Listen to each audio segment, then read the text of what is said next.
Imagine spending most of your income on your commute to and from work every day. How about being in overcrowded, noisy vehicles and walking long, unsafe routes? Now, I'm not referring to you jamming in your car to Beyonce. I'm referring to Christina from Khayelitsha, for whom this is a reality. Do you think this is just? Christina works in Rondebosch for a minimum wage. She's up before 5 every morning just to get to work at 9. Her 2 taxi trips is the most affordable and possibly her only transport option. The commute is about 20 kilometers, yet it takes her so long. She endures the struggle every day just to create a better life for herself. Christina is not alone. Many people in the city face similar situations. It's all too familiar for millions of people in other South African cities. Surely these are the people who need better transport services more than anyone else. Why is it that most of our people are underserviced? Transport is a means to an end, a means to access opportunities and services such as healthcare and education. It is indeed a fundamental requirement to access economic and social activities. Transport and the mobility it provides is necessary to temporarily overcome spatial barriers. It is these spatial injustices of the past that keep people away from opportunities. This comes with great time and monetary costs. Candace lives in Clifton. It takes her 15 minutes to get from her doorstep to a desk at work in the city with traffic. She even has time to grab a quick coffee and breakfast before she starts her day. Right outside her house is a stop for a service she can use to get to work just as quickly. Yet she chooses to drive past it every day. It's amazing how much choice Candace has. How is it justified that Christina has to struggle to get to work?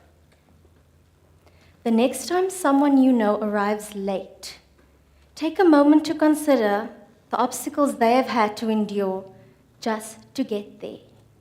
Unfortunately, the existing systems do not work in their favor.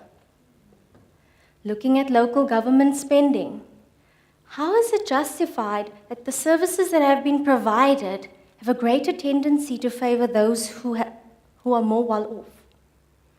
Transport planning procedures have been created to inherently do so, and this excludes many from benefiting. I am fortunate enough to live close by to the university. I can walk every day. Many do not have such privileges. I've also been able to make use of the various transport services that are available in the city, and I've seen who uses what and who benefits from these services. The injustices are apparent. Those who are most vulnerable and systematically oppressed are underserviced. Are you aware of this? Justice, therefore transport justice, relates and corresponds to fairness, equal opportunity, and eradication of poverty. While no perfectly just society exists, there's no reason why we cannot work towards the idea of transport justice and why we cannot try. Professor Karl Martens, a top lecturer and accomplished author, has put together the idea of transport planning based on the principles of social justice. He, like me, hopes to redress existing inequalities. My specific interest is in transport as a civil engineer. If we can at least get people to work, healthcare, and education effectively, our society can develop and prosper. Social justice is a core aspect of sustainability, Yet minimal focus is placed on it as an element in the design of infrastructure and services. The environment is often given preferential treatment in this case, specifically in transport planning. Transport justice should be a mandatory requirement. If we have a look at our sustainable development goals, we should be conscious that justice forms part of several of these goals.